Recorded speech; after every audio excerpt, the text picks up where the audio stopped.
Good day mga dol, kumusta kayo dyan? What's up kanunay? Ngano mo? Asa naman moderno, mag-ingat kayo palagi kung anong ginagawa nyo ngayon, saan kayo banda.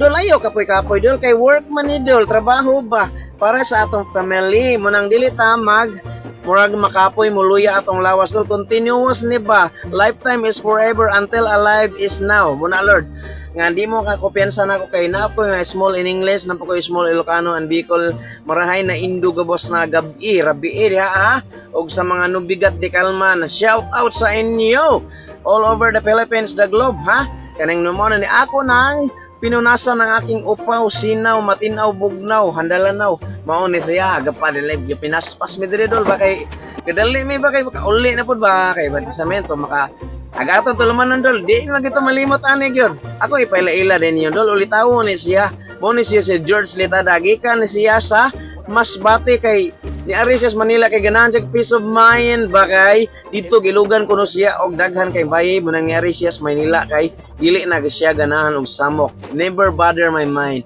Una siya nga ni Arisias sa Manila. Swift arta sa Isaiah stop di ba? Ari tagaan ni kung Junske Alasada o kining ulatan nun nga makrema nga napuning bahong noog og maluto o kining iyang gipaksi ang dakong kalamonggay nga dangan siya. Flowers for you. Yay!